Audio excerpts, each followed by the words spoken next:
Good evening and welcome everyone to the Ravenswood City School District Governing Board meeting of August 11th, 2022. Welcome. We will adjourn the meeting at 6:32 p.m. and I will take roll call. Vice President Shabomahin. Here. Trustee Alexander. Here. Trustee Polito. Trustee Bloom. Here. And I myself am present, so we have quorum. Let's move on to item number 2, which is the approval of the agenda. Do we have any questions or comments regarding this agenda? As I see none, I will entertain a motion for item number 2. I'll make a motion for item number 2. I'll second. All in favor say aye. All opposed say nay. Motion carries 4-0. We will move in to item number 3, which is closed session. Before we go into closed session, I will open the floor to any members of the public that wish to address the board on anything that will be discussed during closed session.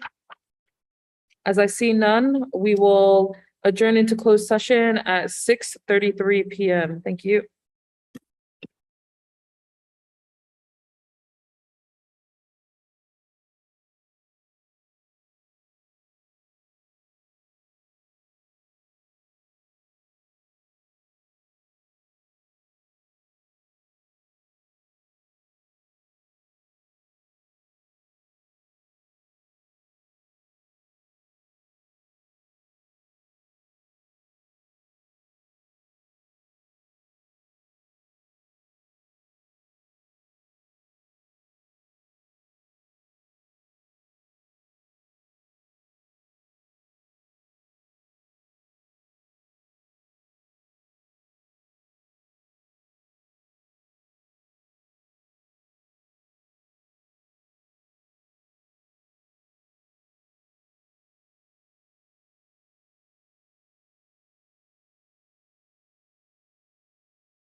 Welcome back to open session. We will reconvene at 7:46 p.m. Trustee Polito joined us at the top of closed session. So for item 3A, there was discussion. For item 3B, there was discussion. For item 3CA, there was discussion. And for item 3CB, there was discussion. Now we will move on to item 6, which is from the floor. So at this time, we will open the floor to any members of the public that wishes to, actually, before I go there, I'm just gonna give a quick update to everyone here today. Whilst we're in the board meeting, it is imperative that we are not having side conversations and that we are attentive to what we are being presented or discussed by the board. If you need to take if you need to have a conversation or anything, please step out side the doors of the chambers. Thank you. So yes, if any members of the public that wish to address the board on any matters that are not agendized, this is your time. As I see none, we will move on to item number 7, which is the consent agenda. Do we have any questions or comments from the board?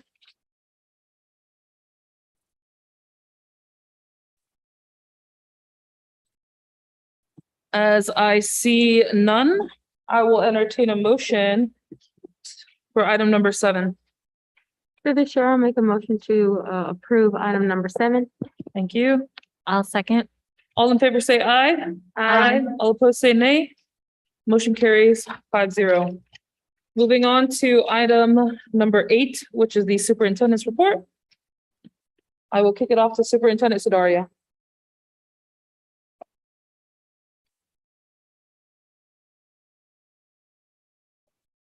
We are going to work on sharing my screen. We're getting there.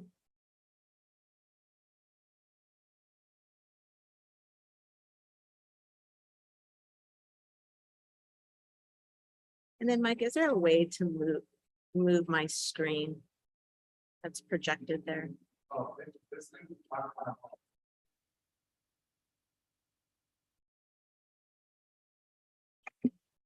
Fabulous. Is it okay through the chair if I take my mask off while I present as well? Yes, we're also going to ask staff while you present, if you could take your mask off. It's a bit hard to hear you when you have your mask on, so you are permitted to take your mask off while you're presenting. Great. For my superintendent's report, I will present to the board our theory of action for the 22-23 school year, and then have an opportunity to share our district office organization and introduce and have you meet our site administration. Okay. So when we think about a theory of action, what is that? And what we shared with our leadership team, it's a process of connecting what we plan to do with what we expect and hope to get. And so our district, along with many other districts, are constantly bombarded with different pushes and pulls and initiatives, and especially this past year with the pandemic, feeling very overwhelmed with the different challenges that are ahead of us, that we endured and that are ahead of us. Often also working with limited resources, and time is always a challenge. So it's necessary that we prioritize our strategies and create a plan. And so through a theory of action, we are able to be intentional with our next steps. And it also allows us to create a trajectory that everyone can fall in line with and work towards a common purpose. So a theory of action is that plan, and it helps individuals, leaders of a site specifically, to really help change behavior and help us prioritize our key initiatives. And so, for example, if one of our key initiatives is focusing on the instructional core, then a theory of action is, let's put things in place to allow us to focus on the instructional core going into the classroom. So our goal is to have a theory of action throughout the year to align all of our leaders, community members, partners, to benefit our children.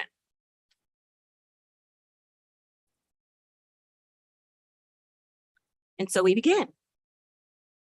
If we take this action as a governance team, where the Board of Trustees and the superintendent drive our strategic plan and focus on prioritizing and advancing our 6 priorities. And we can click specifically on our strategic priority number 1, where we want to engage students with relevant, rigorous, standards-aligned instruction, supports, and materials. We also want to focus on strategic priority number 2, where we provide safe, joyful, and productive learning environments with the proper social emotional supports. Now, obviously, we're going to focus on all the strategic priorities. We've touched upon them many a times. We will be coming back to the board and emphasizing how we're making progress on these priorities. But as a Board of Trustees and superintendent, this governance team, we are going to be the drivers of our strategic plan. So if we drive our strategic plan and we take this action as a district, organized in such a way that we honor each school's unique identity and focus on supporting schools to meet every student's day-to-day experiences and needs, meaning we recognize that the work happens at the schools. And so we need to align our resources, our people to serve our schools and our students, recognizing that our principals are that key lever that we must pull and support to make transformational change at the sites. And each of our schools have unique identities and programs. So I will spend time going under each of these branches of our district. Specifically, if we look at teaching and learning, everyone can dive into, and this will be made available to the public, into each of these different branches of our district. But you'll see here why it's critical that we provide support to our schools. Our site principals are responsible for a team, and you can see them different members of a team at a school site, and to leverage all of these resources and human capital to make change for children. And you know what, since they're here, I'd like to go ahead and introduce, if that's okay. We have our returning middle school teacher, principal, of the Ravenswood, Cesar Chavez Ravenswood Middle School, Amanda Camp.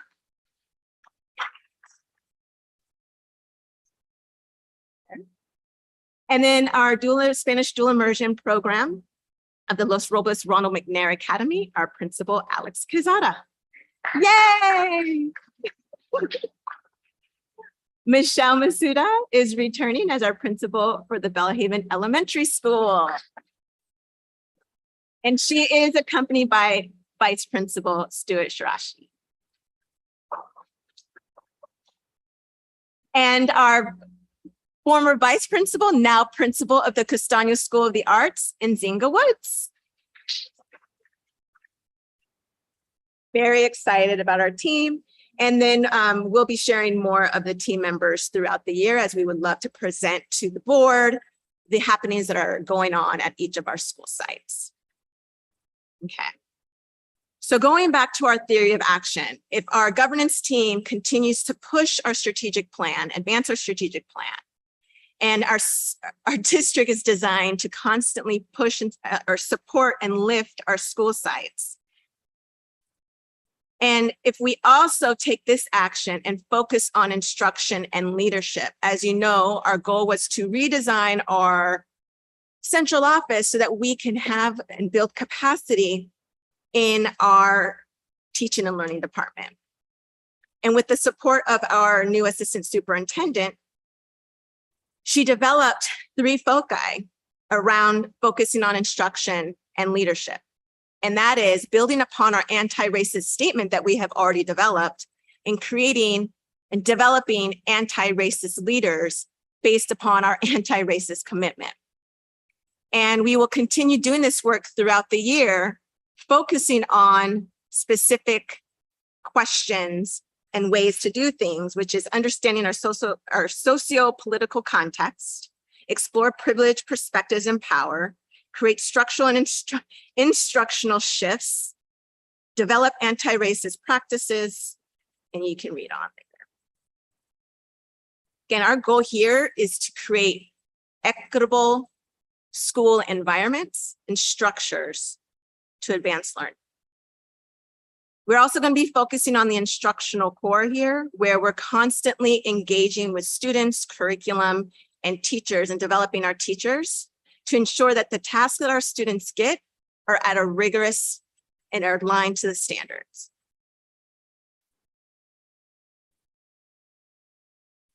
And then we do believe in evaluating the work that we're doing, and RTA is evident of that, where we do value being able to get meaningful feedback, being able to identify, meet and match staff where they are performing, and increase staff self-reflection on their practice and drive next steps. And that is something we're going to be doing across our systems. We drive our strategic plan. We ensure we support our schools with the resources, human capital, and we focus on instruction and leadership. Then our school sites are going to be able to meet and progress on these three foci, developing a sense of belonging at their schools, improving literacy, and math.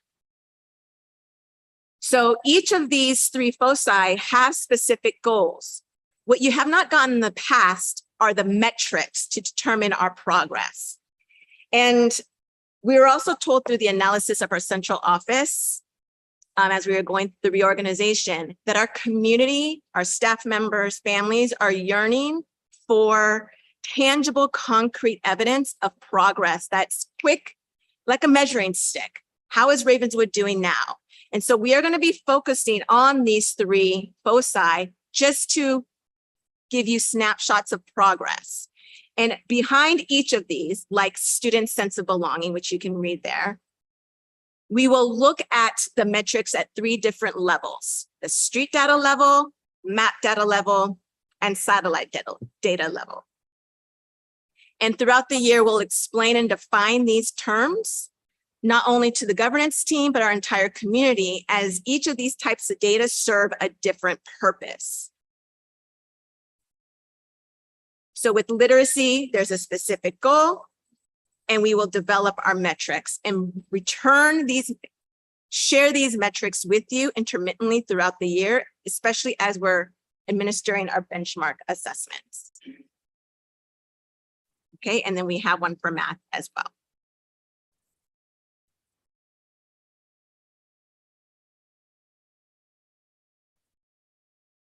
We drive our strategic plan. We support our schools with resources and human capital. We focus on instruction and leadership. We're going to meet those three foci or progress towards meeting those three foci.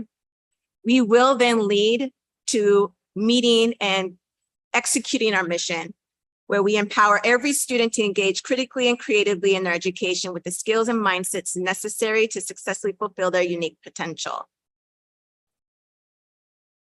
which will result in us being able to have every student authentically exhibit the characteristics of what we consider the profile of a Ravenswood graduate. Our Assistant Superintendent, Sarah Stone, will also support us in facilitating this with not only our governance team, our school communities, our families, and our partners to collectively characterize what it is that we want our students to possess and be as considered to be the profile of a graduate. So when a child leaves Ravenswood and we see them walking down the street, we know he's one, or she or they are one of ours. Okay. Any questions? Do you have any questions or comments from the board? Through the chair. I really, as I told Superintendent Sudhia earlier this week, I really like this. I think it's visually easy to follow. I really like the organization, and it seems like the mics are turned really loud. Which is good. Okay. Anyway, thank you. Through the chair, I appreciate that there is an intentional alignment in what we're doing at all levels. And there are metrics in place to measure the work that we're doing and seeing if we're being effective in what we're saying is our priorities. So I'm happy to see that in this report. So that's all I'll say right now. Thank you. Thank you, Superintendent Sudaria. This report, we have State of the Union, we have State of the City, and I think that this is a great thing of like doing State of the District, right? So that this is a great way to speak to the public about the ways in which we are receiving the feedback that we're getting about areas in which we need to improve, and we're providing that tangibly. So I like the report, and I think it's great. May I just reintroduce you to are the members who fill these specific roles. So our teaching and learning team, we have Sarah Stone, who's in the back here, as our assistant superintendent of teaching and learning. And you'll be able to go through this presentation, and there's definitions for each position. And then you have our executive director of educational services, Jennifer Grava, who is back there as well. And then from our service operations and finance, tonight we have Will Eager, who is our chief business officer, and his role is clearly defined. We have our executive director of technology, Solomon Hill. And then we also have our assistant director, Michael Shaw. And as you go through all of this, every position in our district will be in here with a description of the overview so that every team member knows how they play a part in this theory of action. And then we have our talent strategy engagement, who also coordinated tonight a TK information night with our assistant superintendent, chief strategy officer, Dr. Celinda McCrae. And then in closed session tonight, you met our director of human resources. Fantastic. Did I miss anybody? Okay, thank you. And not to nitpick or anything, but on the first page with the board, I Yes. just think it'll look better if all of the photos are the same size. Okay, I will Sorry. work on that. I will work on that. Just think one is too big. Through the chair, through Yeah, the chair. You said it was going to be available to the public. Can you tell us exactly where it will be available to the public? Yes, so And how? once I have it finalized and we have all the photos and lists of the job descriptions, we'll have it on our website. And we can have it as a special link.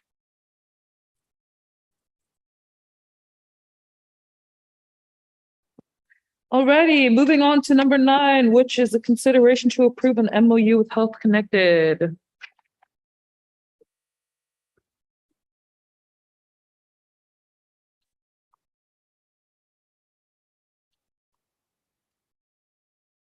Good evening, President Latu, members of the board, Superintendent Sidaria. Thank you for having me here tonight to present on our partnership with Health Connected. I also have the Executive Director of Health Connected here in the audience, Alex.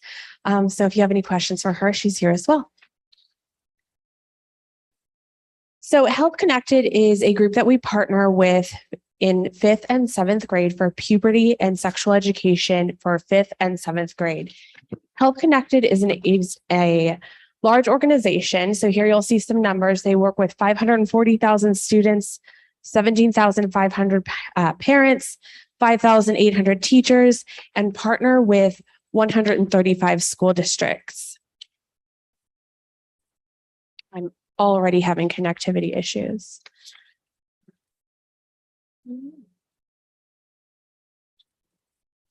It was off. Sorry. There we go. Specifically in California, you can see the green regions. This is the number of areas in California that they partner with.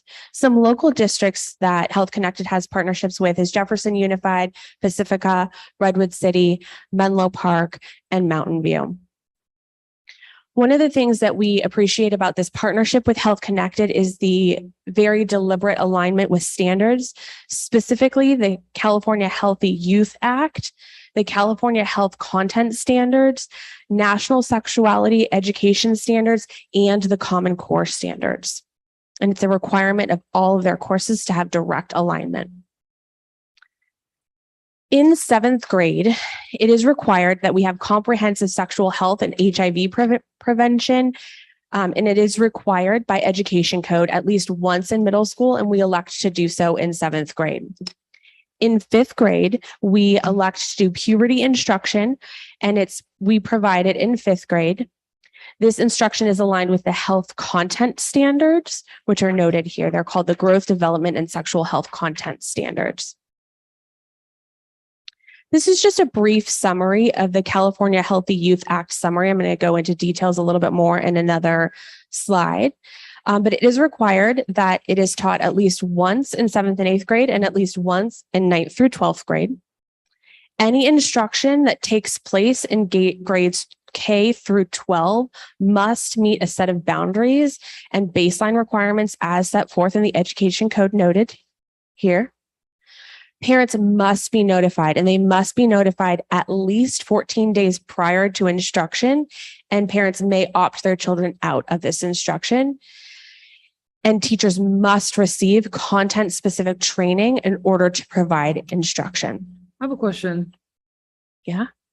For parents must be notified, is there a metric in which we monitor every single parent and their involvement in that? Or is it, we haven't heard anything back, so we're assuming that they got it? Yeah, so this is an opt-out. So we have to make sure that we notify every parent, and so parents can opt out. I do have a statistic here on this slide that the highest rate at any of our opt-out schools in elementary school last year was 2.1%, and no 7th grade parents opted out of the program. But we did know that that was a concern of the board last year about parent notification. And so we will do beyond 14 days in advance to notify parents to ensure every parent is aware. And one of our commitments is to notify parents through Parent Square, flyers and backpacks, auto dialer, as well as any other communication that classrooms teachers have to ensure that there's not just a flyer in a backpack and we said we met our obligation, but just to ensure that we notify every parent through every method that we have available to ensure that they do know and have the opportunity 14 days in advance at least, but we can do it further out, and also have the opportunity to preview the curriculum. So a parent could say, maybe, but I'd like to see the curriculum first and then make a decision after they view the curriculum, or they could just opt out. Through the chair, Noted. that raises a question for me. Why isn't the curriculum provided to them when they're being informed? That's a really good question. I honestly don't know the answer why we couldn't give them the whole curriculum. I think it's fairly substantial. I don't know how we could send it home. Could I just show the binder, or do you mind?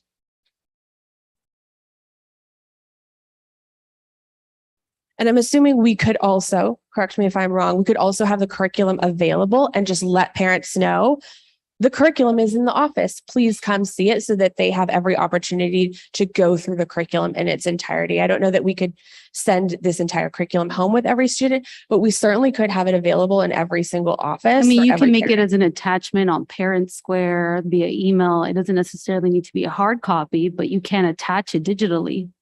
I can ask them if we can do that. It's their property, so I don't know if we can. Do you So know? the only thing I want to consider is that sending out that material, maybe Alex, you can share that, but There's a lot of proprietary information, and so given our copyright, we can't send digitally to like everyone, because as you can imagine, there are subscription fees for the curriculum, and so we don't typically send out everything just as like one blanket PDF. We are happy to provide like binders so that parents can come in and look at things. But just because we don't have any way to, it becomes like LimeWire, right? Like we don't have a way to stop them from redistributing it to everybody. Unfortunately. and then also the staff who utilize this curriculum, if it were the teachers, they would need to be trained. I think it's 12 hours of training. Yeah, it's 12 hours for puberty talk, and for high school, I think it's 24. If we weren't to use Health Connected, so that just imagine, just out of context, here's curriculum, but there's no context given to the children or the families about how to utilize the curriculum. That's not convincing for me. Oh, sorry. Vice President Chomini? Thank you. Is it possible, so I know that this sounds like the state requires 2 weeks. Is it possible for us, are we planning to give more time? Because I'm just imagining communication time and then having time to come in and look at our curriculum. And I actually just on another note, tangent, I think that's a good idea for all curriculum, math, science, social studies, everything, that's just my little, but anyway. Yeah, how much time are we giving folks? I was thinking a month in advance and then again 2 weeks in advance because it's very easy to miss something one time. But we could send it multiple times to our parents of fifth and seventh graders. Do you feel like a month is enough or should we do more? Yeah, I think, a month feels good. I also think, and I know different schools do this differently. Perhaps this is something we would include in, I don't know if we have like a back to school night where you do a preview to curriculum, preview that's a good idea. to third grade curriculum or preview to fifth grade or seventh grade and include this also in that and let folks know. I think that would be good as well. I love And that. that was a suggestion the last round about getting it in there early on, like in orientation, and somebody said it was going to happen and it didn't happen. So I just want to note that. Okay. Through the chair. I will make sure it happens this year. Thank you. Oh, trustee Bloom, did you make your point already? I just wanted to say that I know that there are many districts who have the full curriculum on display always at the district office for anybody who wants to come and look at the curriculum. So maybe that's something we can do for our district is have, a copy of everything. Yeah. Or maybe just the TEs, maybe not, the full kits. I'm looking back at Ms. Stone. I love that idea of having just a display area for all of our curriculum for all grade levels, inclusive of health curriculum, but math, science, social studies. I love And then just announce at the beginning of the school year at a board meeting, all curriculum is available to all community members for review at any time during the year, not just 1 month prior to instruction. I can think of a couple places where they would be great display areas.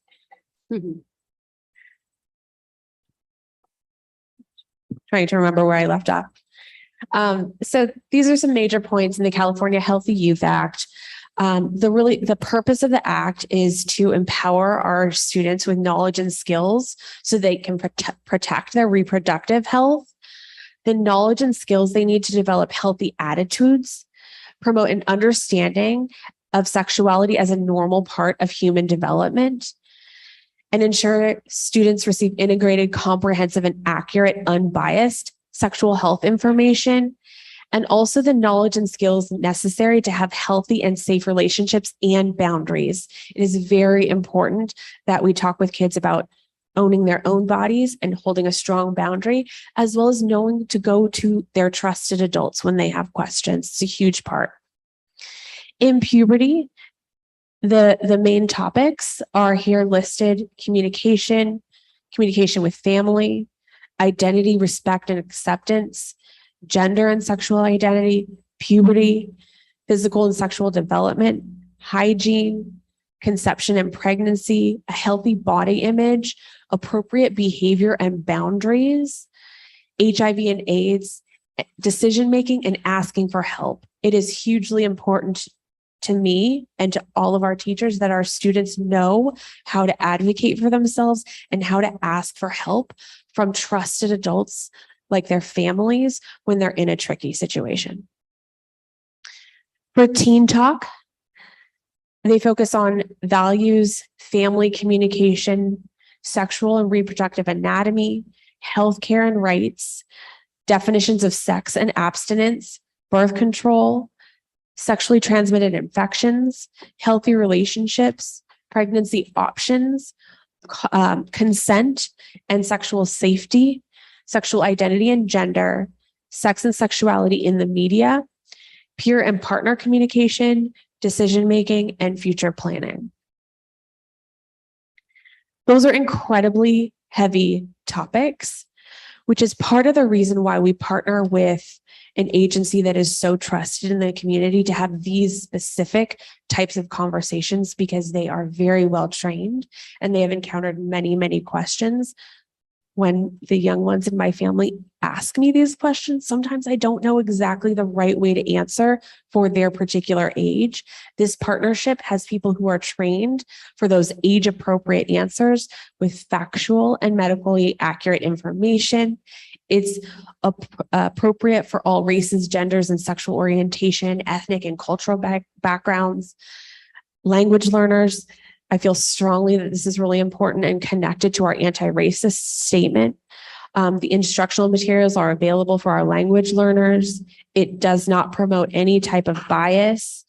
It's a focus on respect and addresses the needs of all different people. It teaches about gender and expression and identity and harm from negative stereotypes that can be around kids. The value to prepare students to have and maintain committed relationships such as marriage, encourages communication with parent, guardian, and trusted adults.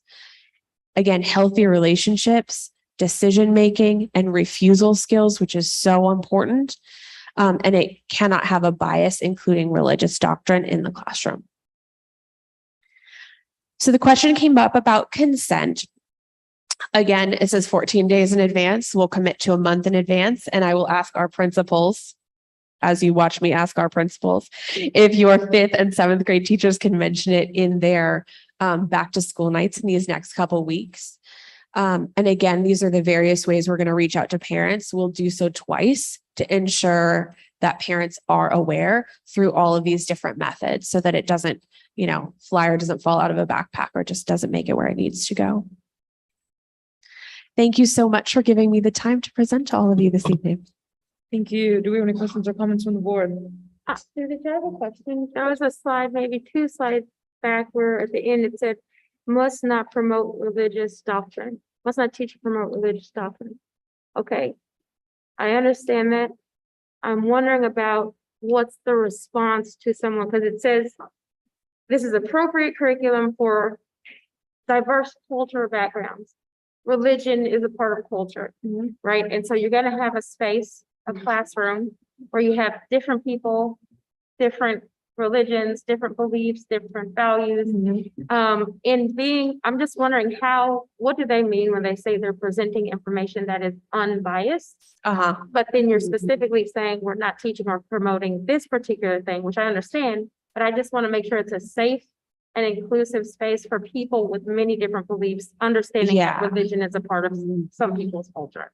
My understanding of that is that it can't promote one and not the other, as opposed to saying these are all the different beliefs that are out there. And at home, your family may have a belief, but here are all the different beliefs, as opposed to saying we all in this classroom have to follow this belief. It's more, there are beliefs that different people have, and we respect different people's beliefs. And in your home, you may have one belief. Is that an accurate? Thank you. Yeah. So why does it say must not teach religious doctrine? Wouldn't like going in depth, but I'm sorry, were you speaking to me or were you speaking to me? Oh, okay. So when it says you must not teach religious doctrine, you still provide different perspectives and views. You just don't go into specific. Okay. Yeah. Like if you are of this space, you must believe that. That is definitely a home type of conversation, whereas in the classroom, these are all the different beliefs. So how do you deal with students, to Trustee Shabomine's point, who culture and religion are integrated and they do have questions that arise? How do you address students with these types of questions that integrate a religious perspective or component? Yeah, I think that's a really great question, because those questions will come up. And I think you answer them factually and then also refer kids back to their parents and guardians too. If the core belief is abstinence and a student says, my family's true belief is abstinence, and you say, yeah, absolutely. That may be that's your family's belief. You should talk to your mom about that. You should talk to your aunt about that. You should talk to your guardian about that. There may be other people who believe differently, but your family believes that. It's about in the classroom equity and respecting where every individual comes from. Thank you. Any other questions or comments from the board? Do we have any speakers on this item? Yes, we have one speaker. We have Ms. Rhonda White, RTA President, so she gets an extra minute. Okay. So I'll open the floor to public comment. Good evening, Board President, Vice President, Superintendent. My name is Rhonda White. I am the RTA President. I am just, oh, sorry. I don't need to do all my greetings and salutations. Right. Thank you. I am just here in support of this Healthy Connect. I had several teachers come up to me when there was some concern that we may not have it. This is a very tricky personal situation around sexuality, education, church, religion, culture, what should be said, what should not be said. And teachers are very thankful that there is someone who is trained in how to answer these difficult questions, because we have to be very careful with bringing in our own biases into things. And so we want to make sure that we do honor that everyone has the same information, but that you may be brought up a different way where your family believes something differently, whether it's religious or cultural or something else, that it's okay. And so that we want to make sure that people are educated about the things that they need to be. So teachers are very thankful for this curriculum and this program. So I'm just standing up in support of us retaining it. Thank you. Thank you. Do we have any questions or comments before we go for a vote? As I see none, I will entertain a motion. I make a motion that we, what are we doing to this? Adopting, passing, Approve. approving the item? The Approve the MOU, for item 9.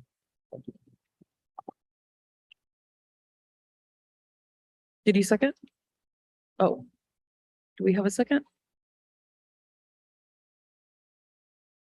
Because I think this is an important topic that we do need to address, and we have to follow the state laws. And we have to do that. I'm going to second this, and I hope that this passes at this meeting. All in favor, say aye. Aye. All opposed, say nay. Nay. Nay. Motion carries 3-2 with trustee Polito and trustee Latu opposing. Now we will move on to item number 10, which is a COVID safe schools framework. Great. We will provide the board with an update, and our strategic pandemic recovery consultant, Ann Waterman Roy, give us a brief update. All right. Hello, everyone. Let's see, close enough to the mic? You guys can hear me? Excellent. Okay, so, actually, Solomon, this is from 2021, the one you've got projected right now. I just reshared it with you though, so. We've done a fair number of COVID updates, so. Yep. This one had.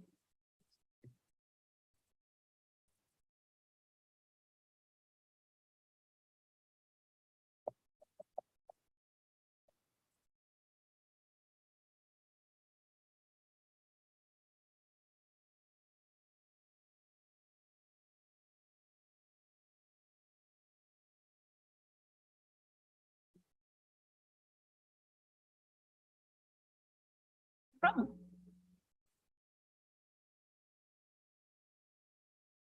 All right, there we go, the right set. So today we're going to give a, like we did in the spring, we'll give an update on current COVID data, case rates and vaccination rates. We'll share context on new state and county guidance. We'll share some proposed updates, what's staying the same, what might be changing in the proposed COVID safety plan, or now as the county is suggesting, we call this safe schools framework, and then leave room for discussion about any potential changes. So data, where are we in terms of right now? Ravenswood, like the rest of our county and our country, is still recovering from the summer surge that happened. And you can see on this picture, you see the map of the county. The darker spots are the ones that have had higher case rates. This is looking at cases per 10,000 in the past 30 days. This really reflects the surge that we've had this summer. This data is from the 29th of July. I just went and did the calculations for the most recent data that came out. It's very similar still. So we are within the highest range of cases in the county, along with Redwood City, South San Francisco, San Bruno, and Daly City. Our vaccination rates are above 85%. It's eked up a little bit, so it's 85.7. This week, it's 85.8%. So going in the right direction. Thanks to lots of hard work by the city. I just want to give a big shout out to our city partners who've been really promoting, having incentives for families to get vaccinated, get boosted. Just a huge appreciation for the folks of the city and at Youth Community Services and others. So the county is no longer reporting anything over 95%. That's why this data looks a little different, because it's a little hard to be accurate above that point. So we're at a very high rate of vaccination. However, we're not as high as some of the other counties some of the other cities in our county. So that's the data that we have right now. Wanted to shift into thinking about or sharing what the state and county have given in their updated COVID-19 guidance. So the county has released a Safe Schools framework, which is based on the state's guidance. And a couple big takeaways. First is they're really thinking about helping us shift to managing COVID for the long term. So there's no longer the idea that it's suddenly going to disappear one day. So this is about long-term management. How do we come to protocols that will work sort of for the longer term as we manage this in our community?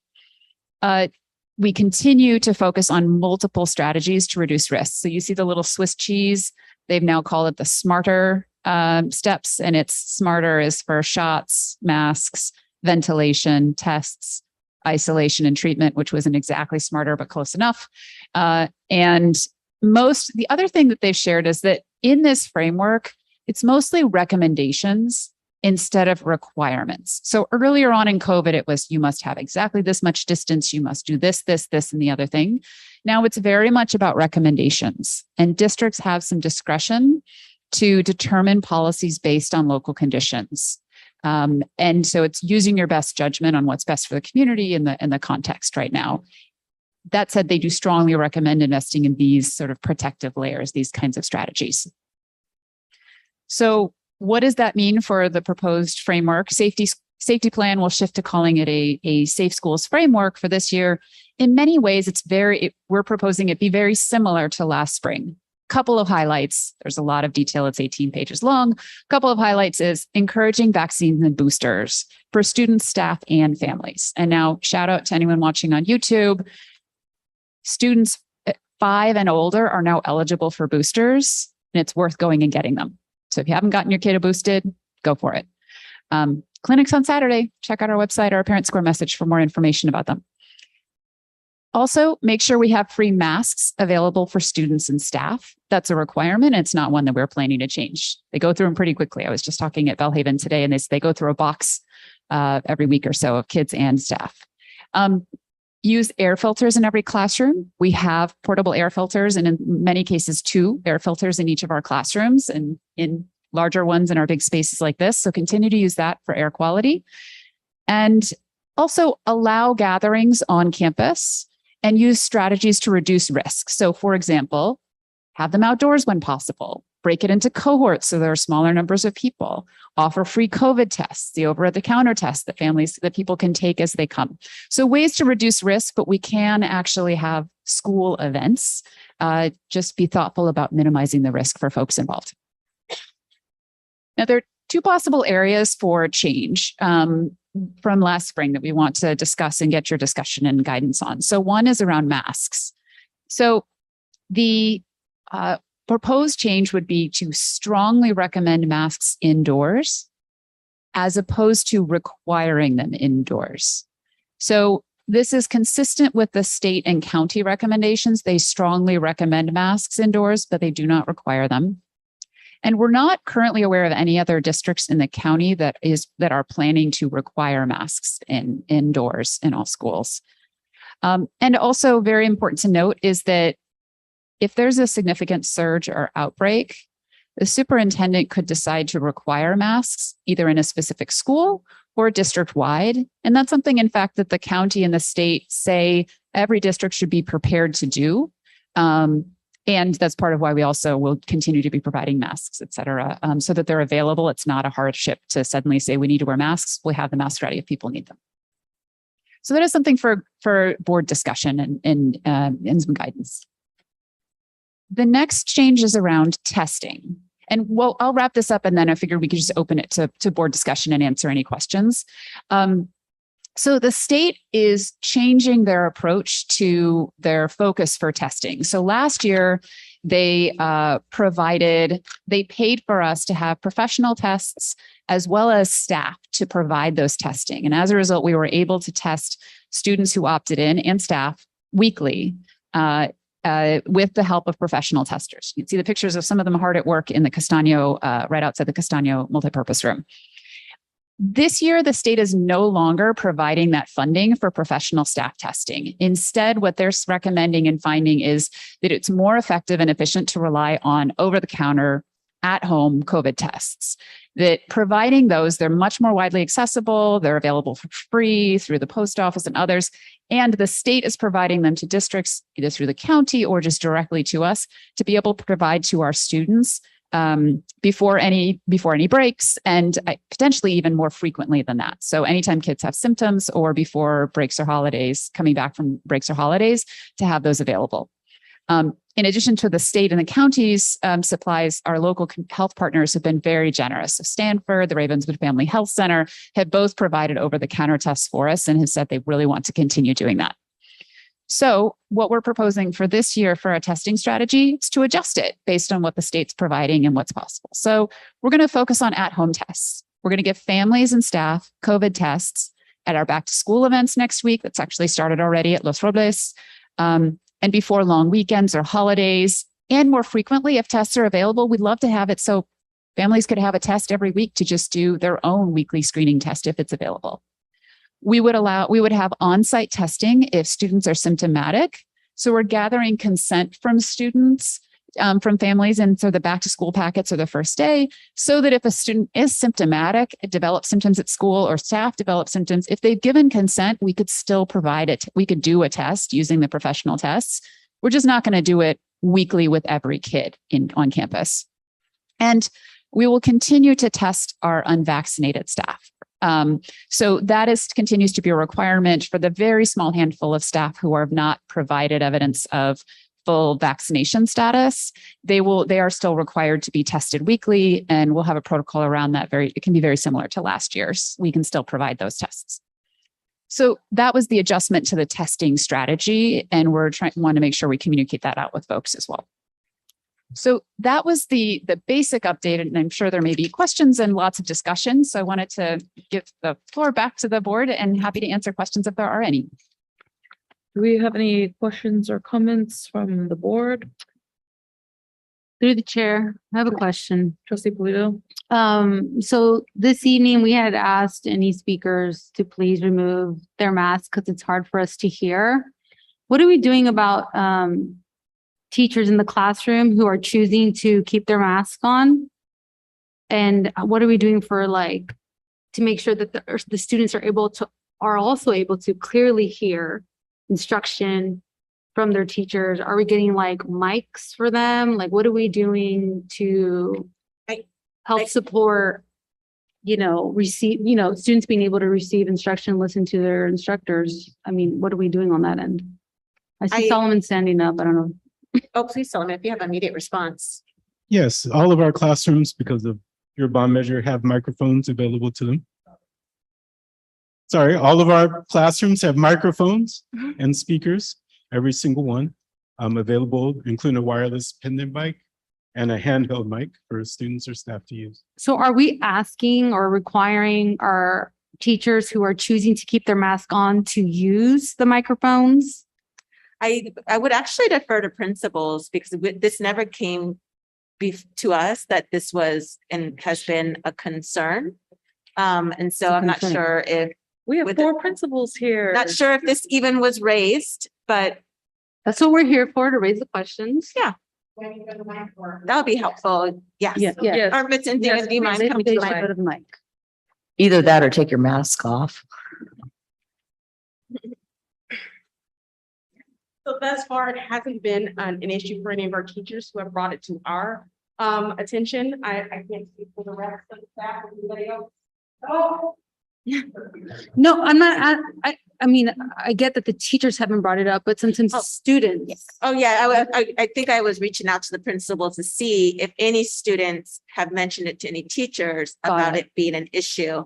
But in terms of a requirement, I'm sure this is something that we can raise attention and inform our teachers about possibly using these devices to support Right. students. I only ask because I Here, know have them be heard. sometimes students don't raise their concerns Right. initially, right? Right. They'll be sitting there not necessarily clearly hearing everything, and they're not necessarily going to speak up and say, I don't understand what you're saying, right? I think we've all been that student at one time or another in a classroom. I know I have over my Yeah. many years in education. So I just want to make sure that, you know, I Mhm.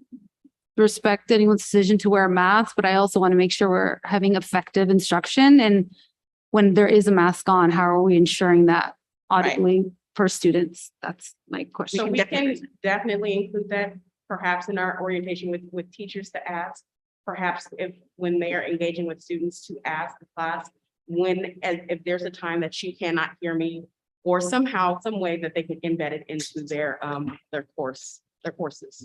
Okay. So we can check in with teachers when we have a welcome back. That would be great. Thank you. Thank you, Principal Wood. Through the chair. Do we know the vaccination? I know we don't know the vaccination rates at the schools yet because the kids aren't there yet. But I would like to know that number. I would like to know if we know the vaccination rate for kids 14 and under. I would like to know how teachers feel about going mask strongly recommended and what the teachers believe is, what do they think? What do teachers and staff think? I can provide some data about the vaccination rates. So need glasses so I can see what I wrote. Checked the vaccination rate for the county, and the vaccination rate for 5 to 11-year-olds in the county is 65% as of August 1st. So the rate of vaccination for 5 to 11-year-olds still lags that of adults. And so as of mid-March, we don't have updated data on our students' vaccination rates because they're not back yet. But the vaccination rate that we did have as of mid-March, when we had last pulled the data from the state website, was 43% at that point. So I'm certain that it's higher than 43% now. But given that the county's rate overall is 65%, I don't want us to be unrealistic in saying that, you know, it's at 100% by now. But we don't have that data yet. When the students come back, we could then go. We also have to go individually through each student record in order to pull that data from the state. So we got to make sure we do it when we've got everybody.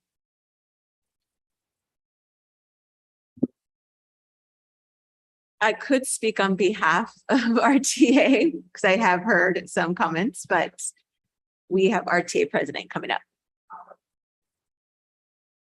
Good evening again. Good evening again. I'll fill out a form for this. Teachers would like to keep their mask on. We're coming back from a long break. We're coming back from spikes. At the same time, teachers are frustrated with the mask, with not being able to hear as well. But for safety's sake, we want to keep the mask on. I also do not think it will be a problem with teachers wearing mics or making sure that students are heard, as well as we're going to do a survey anonymously to teachers about how they feel about masks, because some people feel some way in public, some people feel some way privately. So from the teacher's perspective, we'd like to keep the mask on, not as highly suggested or recommended, but as required. We understand that that's how we left the end of the school year. We like to start the beginning of the school year with that. And we already know that outside the masks are off or optional. Through the chair, may I ask Ms. White a question? Yes.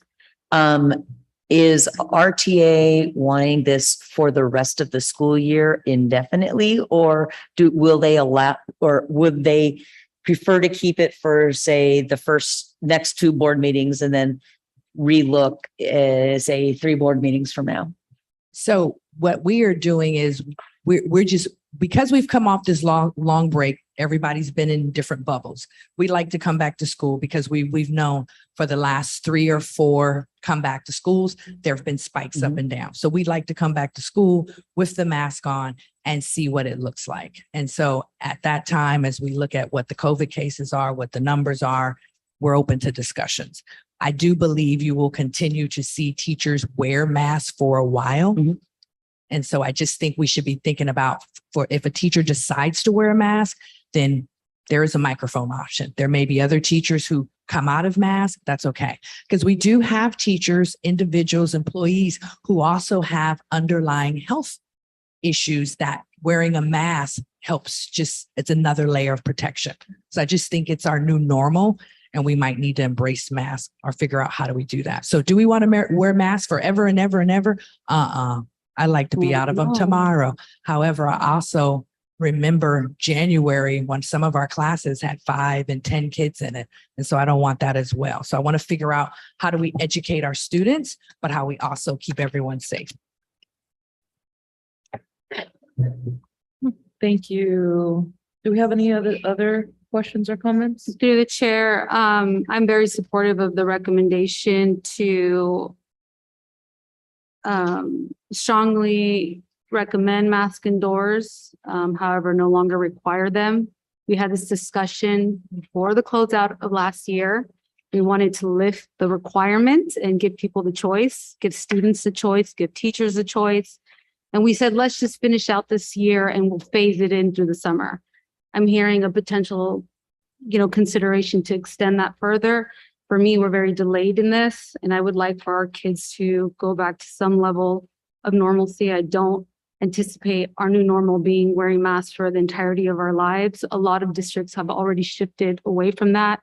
Even though our COVID community levels were high over the summer, the hospitalization rates are very, very, very low, very low. And anything, mortalities, all that very low, unlike when COVID first broke out. So, the recommendation is for us to learn to live with this, which means in addition to this mask mandate being lifted as a requirement and continue to be encouraged, continue to make it available. If teachers want to feel more comfortable for whatever reasons to wear it, that's fine. Let's just make sure that we're equipping them with the proper equipment to be able to provide effective instruction. But I'm strongly in support of this recommendation to no longer require, but strongly encourage. And I think we're overdue on that. Thank you. Thank you. Also, just to know, I'll open it up as well for public comment if anyone else wishes to address the board on this item. I will add, thank you, RTA President, for your words. Thank you to staff for your presentation. Like Trustee Polito said, we did say in the spring that we would look into this. And I've had some families, I was able to talk to some youth over the summer who had similar sentiments to what the recommendation is. I think that us as a community and us as a school district should set some type of precedence of creating a normalcy when it comes to how we address COVID moving forward and trying to create more of a normalcy. So I will second that on the recommendation that has been put forth by the staff. Through the chair, I am going to probably be the lone one here, but I'm going to say I would like to agree with the teachers here and say mask required coming back. I do have 2 children that go to the district schools, and I will say for a kindergartner and a 2nd grader, this is actually normal. And so it's not that we're creating a new normal. Did you say something? Did you say something? Yeah, I said, I don't think that's a good thing. Okay, so I will say as a parent, I think it's a great thing because it keeps my kids safe. And so if we are adding layers here, if we want to take off the mask mandate and make it strongly recommended, I think that we need to get to the herd immunity percentage, which is 75% vaccinated for each of our schools. I said this before, and I'll say it again, that is one of the layers of protection. Unless we have that protection, yes, they're not going to get majorly sick, but it is going to be 10 days out of school. So that's 10 days out of instruction. that it's 10 days for every student that gets COVID, that it's not going to be in instruction. And I know this because my daughter had it and she missed 10 days of school, right? But she had a mild case because she was vaccinated. I do know that our levels, our vaccination levels were not at 75% at any of our schools the last time we had these numbers. And so I think that we need to be really aware of that. And we also need to be aware of what's going to keep our kids most safe. Yes, it is to teach them. It is to make sure that they are developing. And I believe that they are being taught and they are developing in their classrooms with the masks. And I think that once we make it strongly recommended, no one's going to be wearing a mask and we will see a surge and we will see no classrooms not full. We will see kids who will not see their friends, multiple friends, different times of the year, who are going to be out with COVID. So until we get to that 75% vaccination rate, I do not think that we should be taking masks off. I also think that we made a decision that was based on metrics last time. And we didn't say phase out, we said that we would revisit. So we currently are making a decision based on overall county metrics, but we are not looking at our school metrics when we're making this decision. And so until I see those school metrics, I'm not going to be in support of moving to strongly recommended. I would like to keep the masks required. And again, if it moves to strongly recommended, I'll tell my kids to keep their masks on and I'll remind the teachers to ask for them to keep my kids to keep their masks on. I don't know if they're going to remember, but that's something that I can do as a parent, and every parent has that choice. I understand that. But I do think that like the way to keep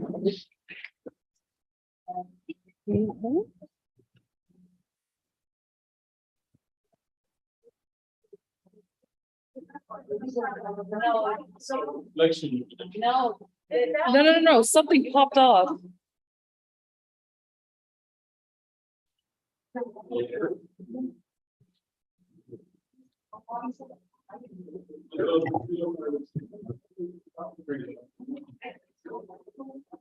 Y'all okay?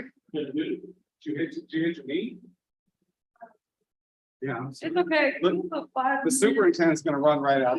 We're gonna take a 5-minute recess. If we can clear out the board chambers for the 5 minutes, thank you. Can we pause the live as well? Yeah, let's turn off the owl.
We will resume open session at 9 o'clock. We were currently discussing the COVID Safe Schools framework. Superintendent Sudario wanted to share some Yeah, feedback. just to give context of the possibilities. So when we came back from the winter, we did experience a surge where we had low attendance rate and it really affected our staffing. The concern that it can rise is the fact that we could have staff who get infected and then we would not have any coverage. We're already across the county, across the state, have concerns about filling some positions.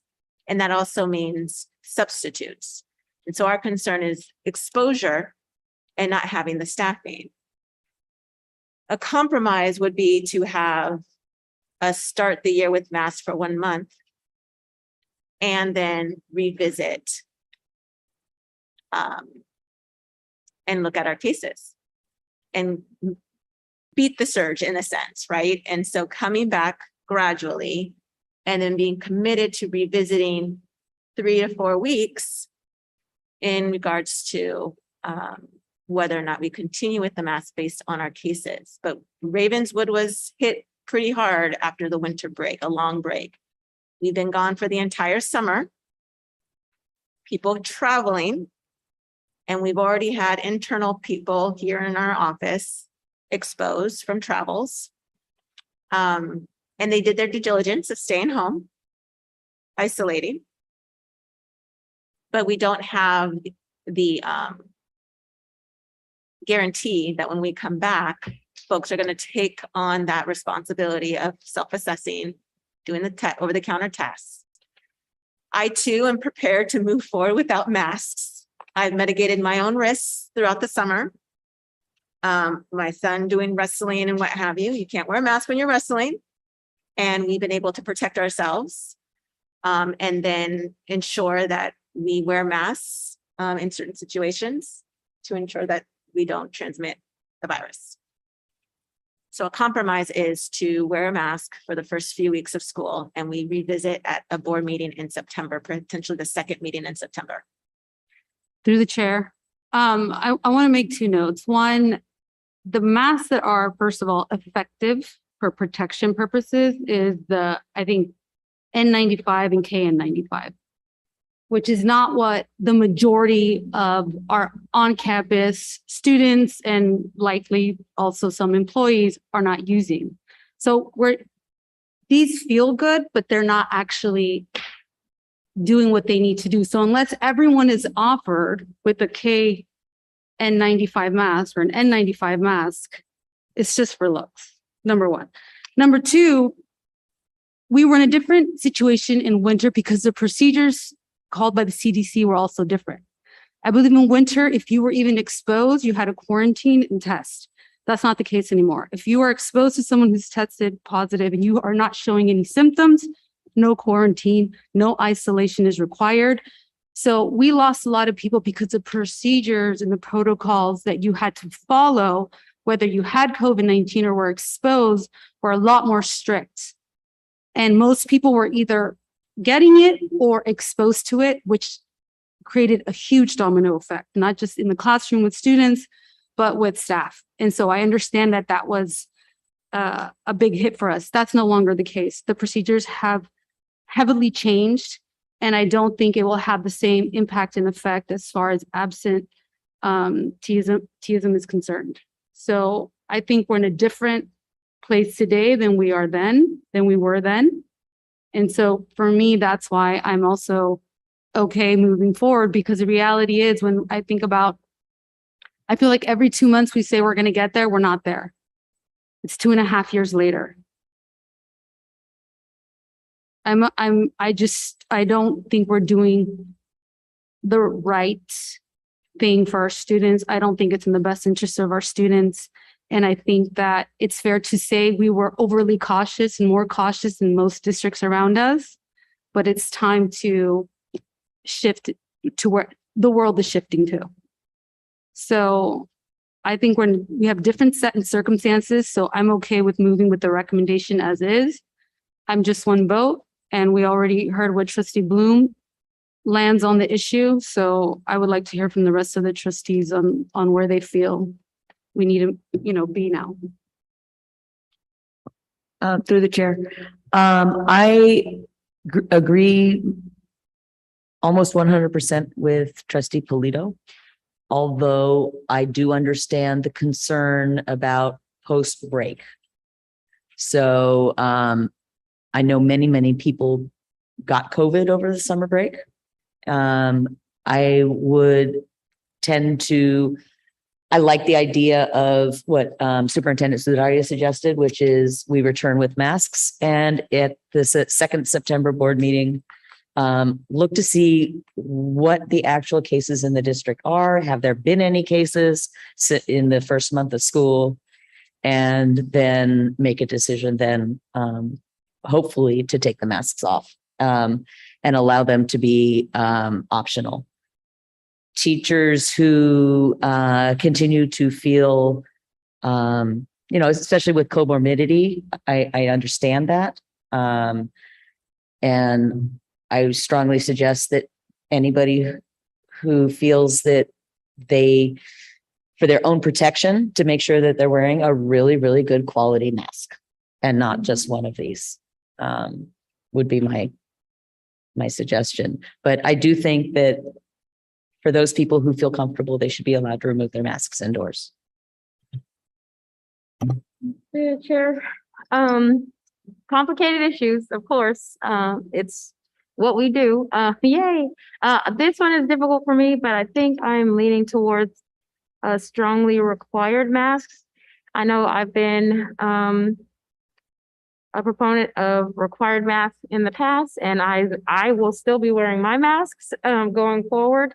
As someone who's had COVID twice and is vaccinated, I just think it is, highly contagious, and I think it's out here. We see it in the numbers, and I think people will get it. But I think that we have to, in understanding this vote and my, what I'm lobbying for, I'm asking myself, what's my responsibility, or how can I uphold my responsibility to the physical, emotional safety and welfare of students, while also acknowledging, various ways of being, and allowing for inclusiveness or inclusivity, and then also flexibility with policy.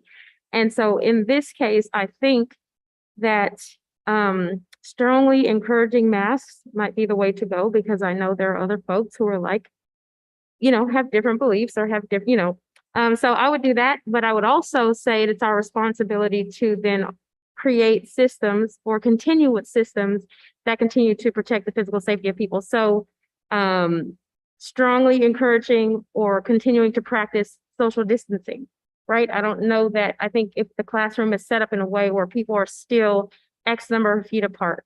I also think, open air classrooms and whatever we do, I think continuing to provide masks like the N95 that people that are available, they're accessible, you see them, we're encouraging in that way, not just saying you can wear it if you want to, but now here are the things also, or supplies that you can use. I think we also have to potentially have day zero testing for staff and students. I can't remember what our requirements are around on your way back into school, like what are people testing, right? On day zero, meaning before day one. So we can get a sense of what's going on in terms of cases. And then I also think making sure we continue to have a very strong plan for students if they do get sick. So what's our strong plan for continued learning for those students? And then also what's our plan for continued teaching? So if a teacher is not there because they are sick, how do we continue to provide a learning environment for folks that are there? So I don't think we can let up on those operational pieces because I think COVID's here and we're going to continue to see cases. So we need to be prepared and ready. But with all of that said, I think I'm going to go with strongly require and encourage. Oh, no, strongly encourage. Thank you. But so that people, again, can make that choice for themselves. So you're going with the recommendation of staff, I'm going with that recommendation. and I as well go with the recommendation of staff. So we have a 3-1-1. And the 3-1-1 is a recommendation as is. be strongly required. And then the other option was waiting for superintendent's plan, which was to wait a few weeks until after school. So trustee Polito, Vice President Shabuma, and myself give the direction for the recommendation of staff, Which is to strongly encourage. just to strongly encourage. So I think strongly recommend, not strongly encourage, not strongly require. That was a It- mistake. It's strongly recommend or required. Or required. I'm just trying to get the terms. The recommend was coming from the recommendations of Right. staff from the presentation. So that Right, passes. and then in honesty, that there was not clear communication on that, and so it should have said that we wear masks the beginning of school, but that was my fault on not sharing that. So what you see there is, I don't know if I will still be able to change the mindsets of the board and hence the compromise.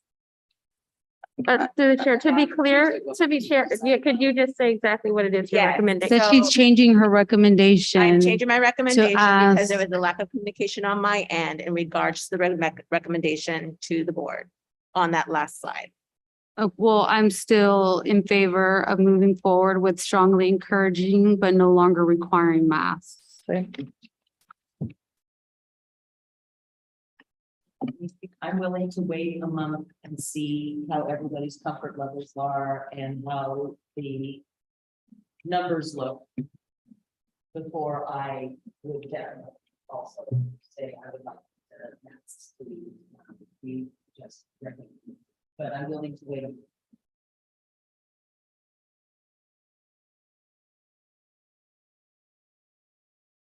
month. My point was still the same. Yeah. I don't think there's any speakers. You've already spoke.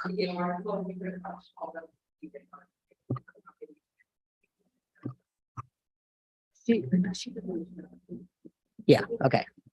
So, Ms. White, you may have the floor as RTA president. Thank you, RTA President. I want to make sure we're very clear that the teachers, it's not about a comfortability level in wearing masks. That's what it's not about, because that's not what's best for kids. What's best for kids, which what happened in January is we came back and we had about a month or 6 weeks of students in and out, in and out, in and out.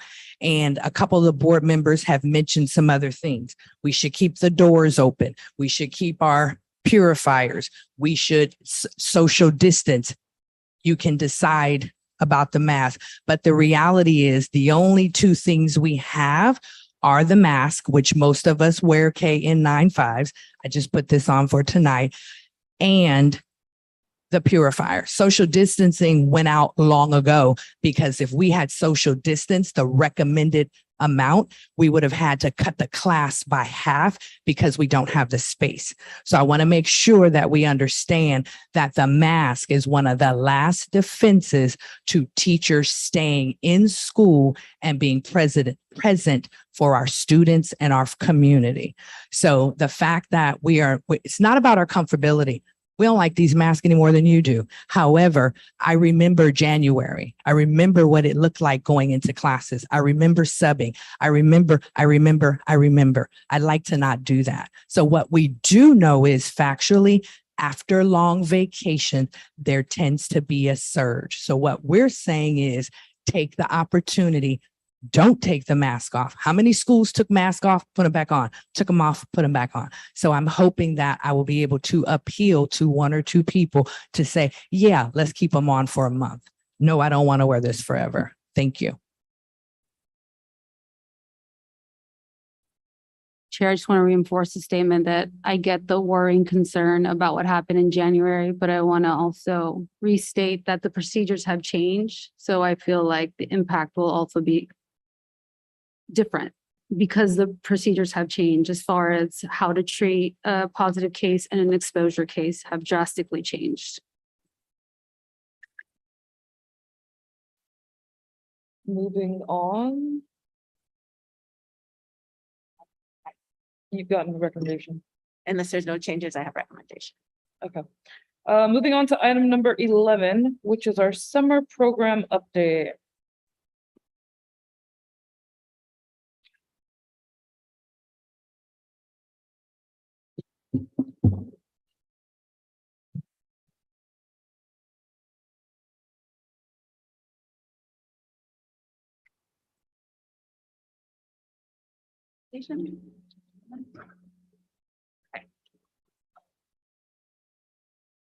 So we're going to give you a brief presentation today about the summer program.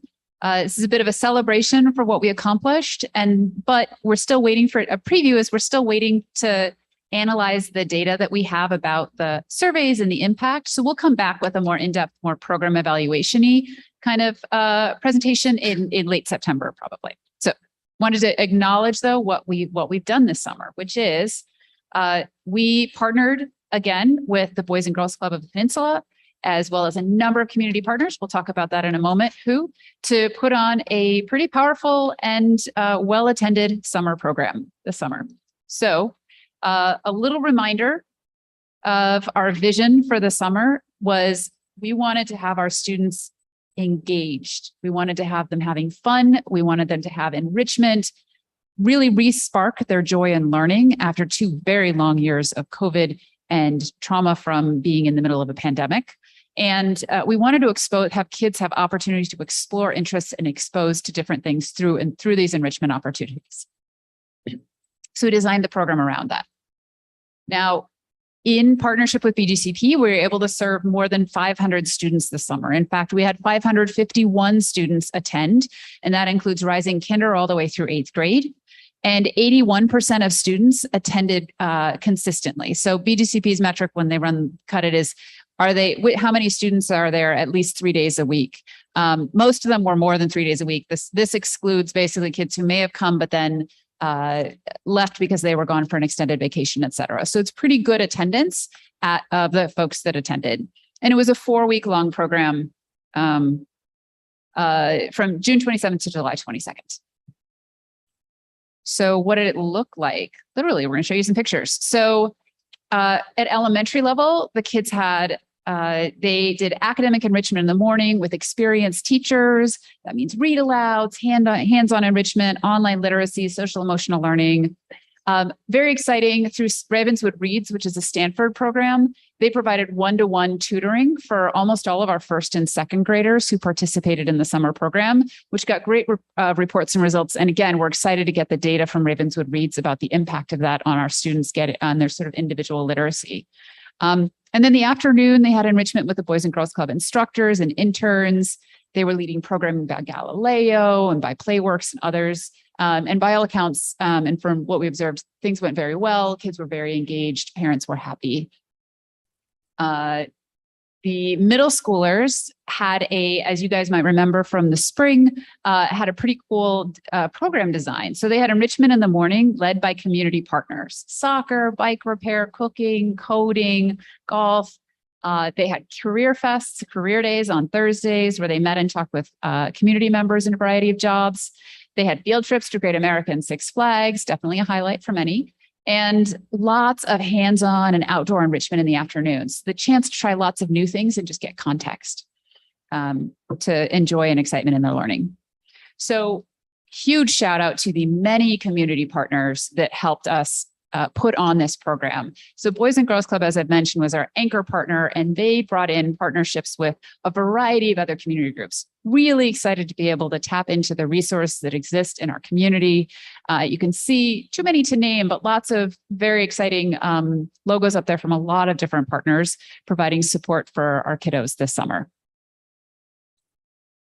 And initial feedback. So we were able to pull some of the comments from the caregiver survey. So talking about families saying, this is what our community needs, helps working parents, gives our kids something positive to do during the summer. There was another one about, I really hope this continues to grow. This is an excellent program. You're really helping my kids in my learning. It's really appreciated. These are kind of emblematic of a number of the comments that we got from families in their caregiver survey. And we'll have more analytical data for you or quantitative data on that after we've had a chance to crunch the numbers. In the meantime, I did want to share, remind you of the kind of metrics that we had talked about looking at to measure success for this program. We have some data, but we need some more still. So outreach, how many students? We had more students attend than last year. We had good, consistent attendance. We're going to look at the survey results for students and families, and also number of kids who report that they learned new things and had opportunity to try new things. So we'll bring it back for you in the fall. And that was our brief but spectacular description of our fantastic summer program. And happy to answer any questions that folks might have. Is that a pig in the background right there? That is, yes, that was actually a petting zoo. This picture was from the summer before because it was just too adorable not to include. But they had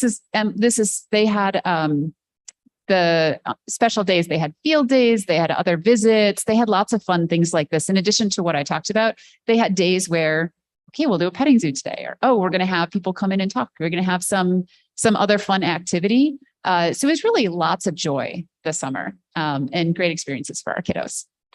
That's amazing. My sister actually was part of the golf segment. So she gave me some updates about stuff while it was happening, and she said it was a lot of fun. Thank you. Any board comment? I'm just through the chair really quickly. I walked by Bellhaven all the time with my dog during the summer, and the kids were always, they look like they're having a great time. And every single teacher that I saw around the campuses looked like they were having a great time too.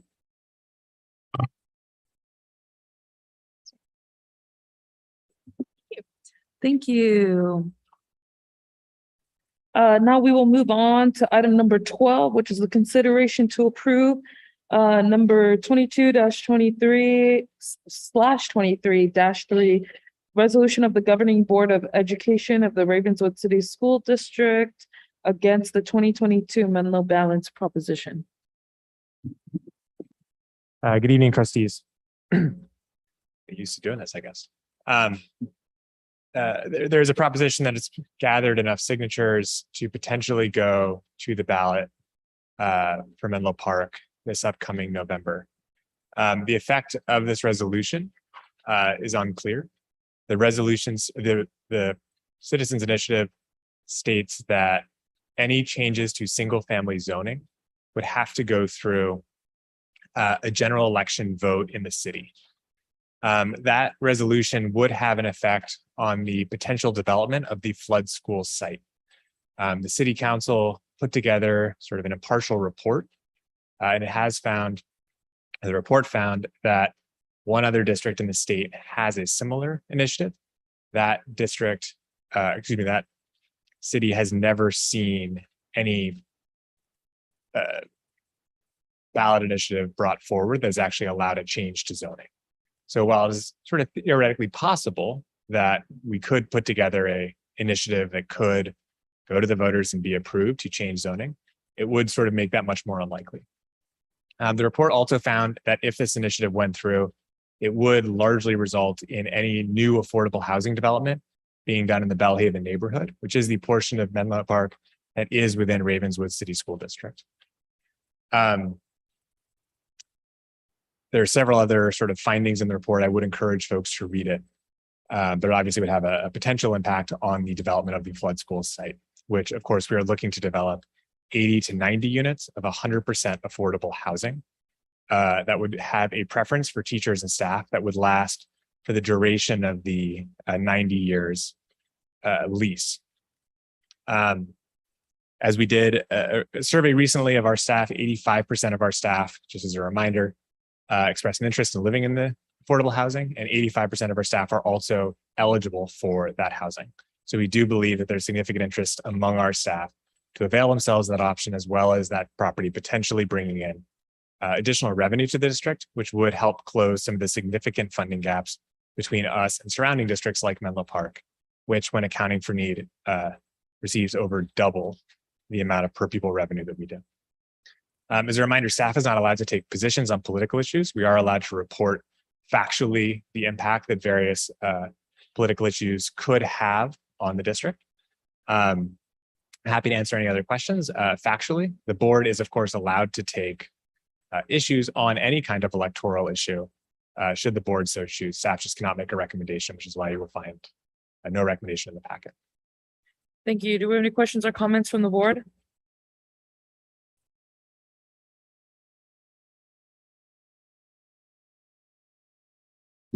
Trustee just- Polito? I'm disappointed this is potentially going to be a barrier to our efforts to increase revenue for Ravenswood City School District, community, students, teachers, staff. I mean, this has a direct impact on how we generate revenue for our students in our schools. And I'm,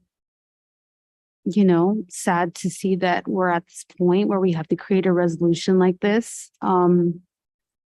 We're doing this for the sake of being able to pay our teachers better, to retain quality, not only instructors, but staff. We're doing this for the sake of, we have an ongoing deficit due to declining enrollment. There's a lot of reasons why we're doing this project. And to think that this could potentially be an obstacle or barrier to us accomplishing, being able to give our students and our teachers what they need is disappointing. So I just want to say that I think it's unfortunate we're at this point of having to vote on a resolution like this. Through the chair, Trustee, Alexander?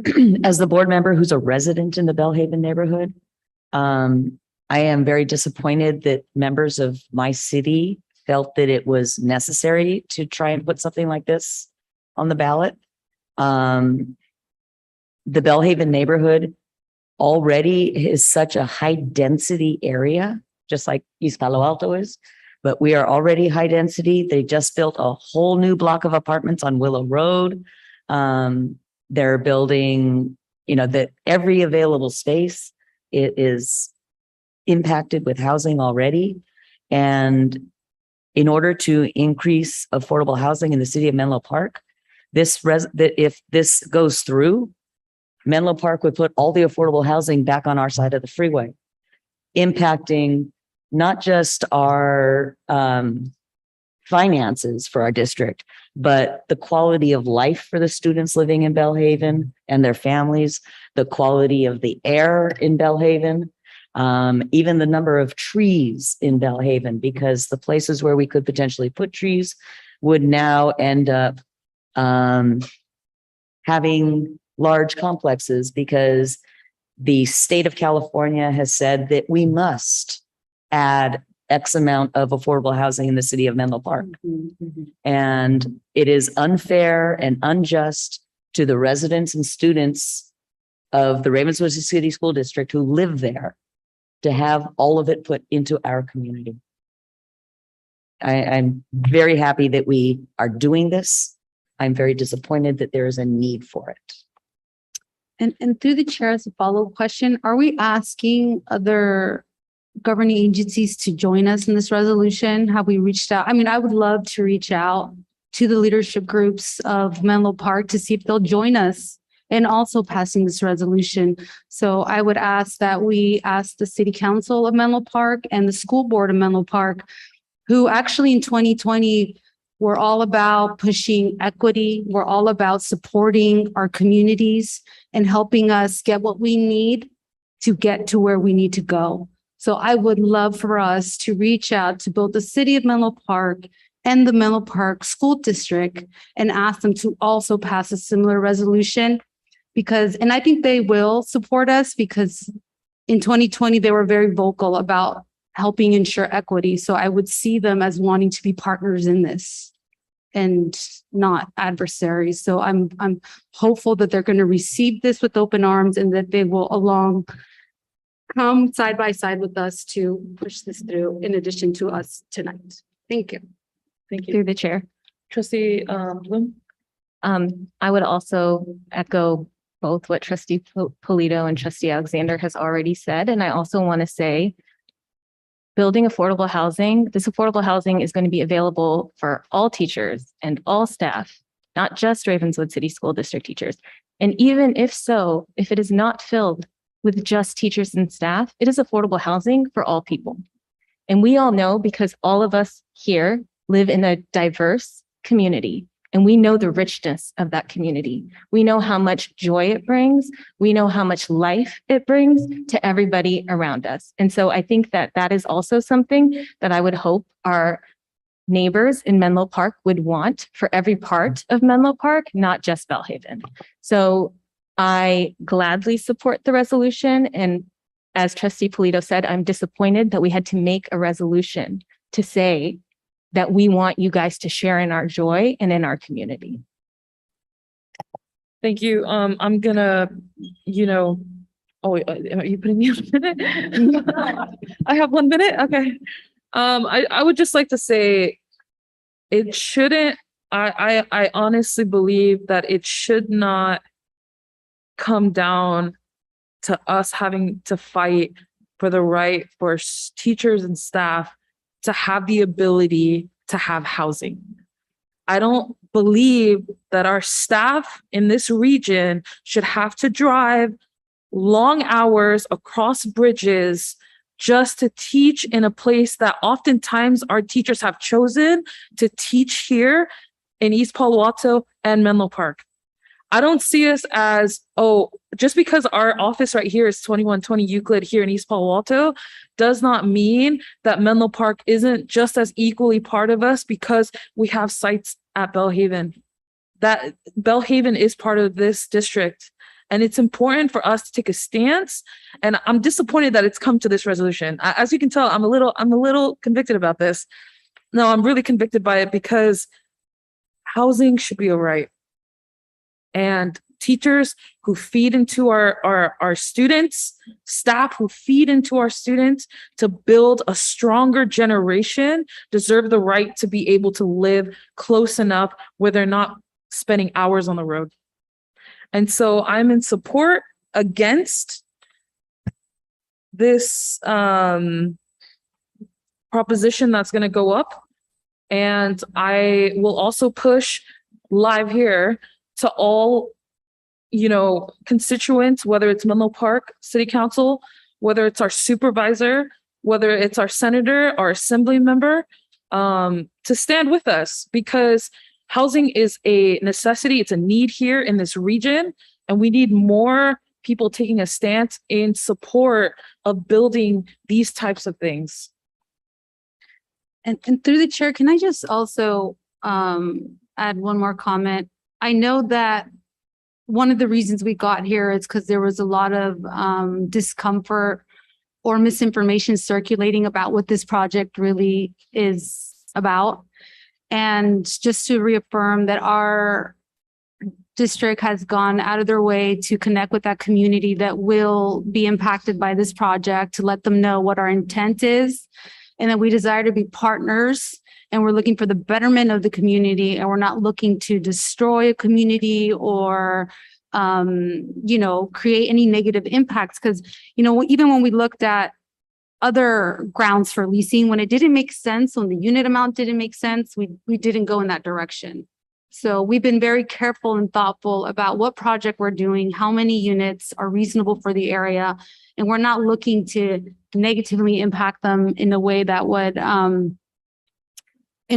they wouldn't be able to see the benefit of this project. So I know that we've done our due diligence in connecting with that community to give them an understanding of what this project is for and the details of it, correct?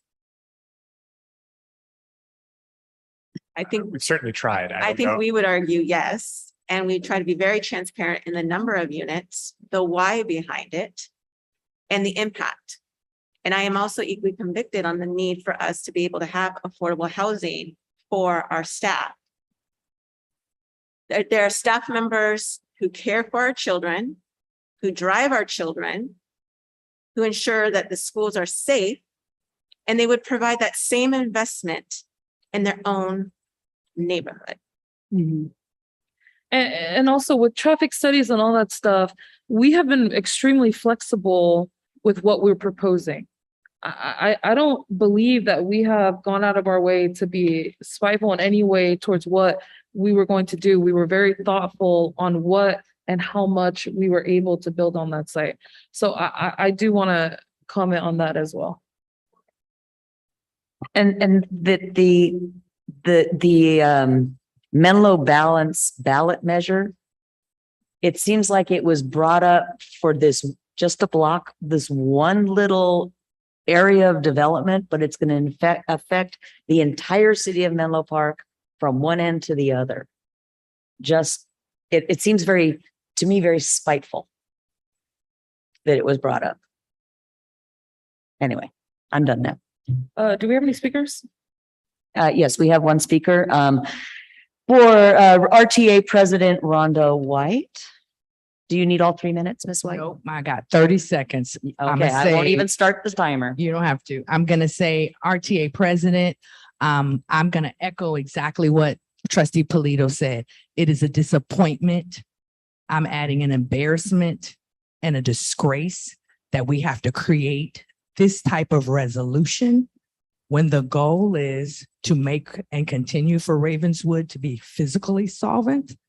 And as President Latu said, housing is a right. It shouldn't be an add-on. It should not be an extra. But the fact that a group of people could get together and put this spiteful, hateful thing on a ballot to block a community that is trying to better itself and move in the right direction is just disgraceful. So RTA is so thankful for this board's insight to put this type of resolution forth. And for, I think, Trustee Polito, who said, and let's reach out to City of Menlo Park, to the board, to the council. And what about our congressmen, our senators, our governments? You want to talk about equity? You want to talk about anti-racist? Put your money where your mouth is. Affordable housing, but not in my backyard. What are you really saying? What are you saying to the people and the community of East Palo Alto and Menlo Park? Shame on you. Thank you. Thank you. Unless there's any other questions or comments, I will entertain a motion for item number 12. Through the chair, I'll make the motion to approve item number 12. Thank you. I will oh, Yeah, me too. And you. you can, no, go ahead, Bronwyn, you can second. I'll second that. So, resolution of the Board of Education of the Ravenswood City School District against the 2022 Menlo Balance Ballot Measure Proposition, resolution number 2022-2023-3. Whereas the Ravenswood City School District is committed to empowering every student to fully engage critically and creatively in their education with the skills and mindsets necessary to successfully fulfill their unique potential. Would anybody want me to read the whole thing? No, that's fine. All in Okay. favor say aye. Aye. All opposed say nay. Motion sweeps 5-0. Moving on to item number 13, which is consideration to adopt resolution number 22/23-1, finding that the COVID-19 pandemic state of emergency, so on and so forth. I think it's pretty straightforward. Do you want to, unless somebody wants a quick. Through the chair, I would like, I understand this, but I do think it would be worthwhile to explain what this is, especially given our previous conversation about safety in schools and students, because otherwise it could look interesting, contradictory. Right, so the board, I believe, still will be presenting in person. Even though we made the recent recommendation to strongly recommend masks. But in case a trustee does develop symptoms, but is still up to par to be able to participate in a meeting, this will allow a trustee to be able to participate without having a teleconference notice listed on the agenda prior to publishing the agenda. So it can be a last minute, I need to teleconference in. Through the chair, for further clarification, that's because you are not allowed, let's say, for example, we post the agenda on Monday, this past Monday, and I were to get sick on Tuesday, I would not be able to attend the meeting today because it was not posted on Monday that I'm attending via Zoom. So that is what this is about. It still gives us an option to participate if something were to happen. Right. And through the chair, I know that posed an issue for us this past semester, spring, and a lot of us had to be absent. And it's not necessarily going to always be like you test positive for COVID if you're sick-like symptoms and you want to be, cautious before potentially spreading something. I think it'll be helpful, especially because we have important things on the agenda that still need to move forward. And if we don't have a quorum, that's a problem. And to clarify, we will need to vote on this every 30 days. So probably every other board meeting. It could be on the consent agenda. Yeah, let's put it, if everyone's okay with putting it also on the consent agenda, but I think we should also, just to flag it for our staff, monkeypox has been more prevalent in the recent month.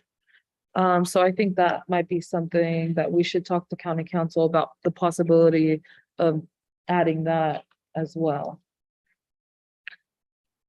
Right. But that's why I don't know why it's specific to COVID. I just think it could be any sick-like, something that can COVID be spread. symptoms. Yeah. It's not Is it only necessarily for just COVID? You COVID. can't just say any like wild sickness. Is specifically for COVID symptoms. I think but- I have some language that can help you. I'll send you something that I've seen used at other districts. So for this one, For this, it's yes. COVID. Yes, For the next one, yes. monkeypox is everywhere. All right, I will entertain a motion for item 13. I move to approve item 13. I'll second. Thank you. Resolution number 2021-2022-1, finding that as a result of the continuing COVID-19 pandemic state of emergency, some people might have to be out at the last minute. Really quick, you said 20, This one says 2021-2022. Should it be 2022-2023? Yes. Yeah, Okay, changing that on the actual copy of the resolution that I have. thank you. It's, I think you have an You outdated just have one, it so one, yeah. yeah. So resolution number 2022-2023-1 3. Sorry, -3. Here's the new one. -3. It is amended on the paper. thank you. Resolution finding that, et cetera. All in favor, say aye. Aye. All opposed, say nay. Motion carries 5-0. Moving on to item number 14, which is the superintendent evaluation report. As the board knows, we administered our yearly evaluation of our superintendent last spring. And our superintendent passed the evaluation with a positive note. Thank you. Kudos. Wonderful. Moving on to item number 15, board reports and communication.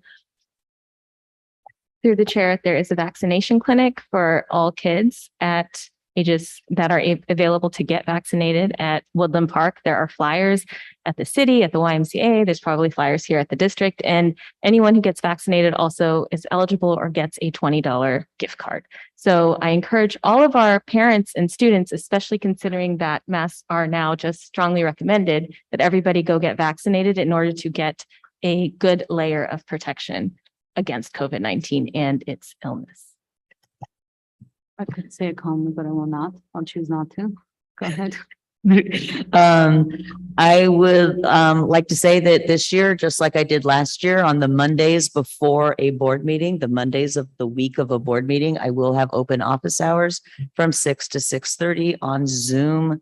The Zoom link is on the board members' page on the district website. I will not be having, no, I'm just kidding. Thank That's you. good. That's a good note. There is a lot of community events coming up later in this month. There's a roller skating rink. There is a day in the park. So tap in if you need more information. You can email me, as well as on our website, on the front page, there is a facility tab on the right side on the very top.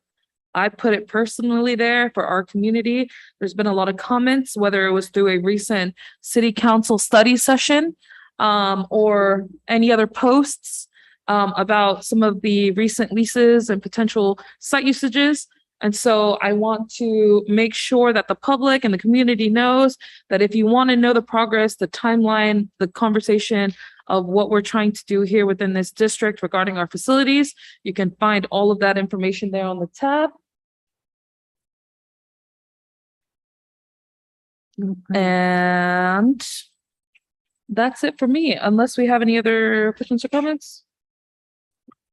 I just want to let people know that in the Bellhaven neighborhood and also members of East Palo Alto are perfectly welcome to join it. On the Bellhaven campus, there's going to be some summer concerts sponsored by the city of Menlo Park, and they will be on the field at Bellhaven. So any residents of Bellhaven or East Palo Alto are all invited to those, and we will try and get those concert dates up in a place where you can find them. And also, the gates have been open at Bellhaven Saturdays, come play. for the community. So make sure you use that great asset. With that being said, the next regular board meeting will be held on Thursday, August 25th at 6:30. Open session will be at 7:15. I will adjourn the Ravenswood City School District Governing Board meeting of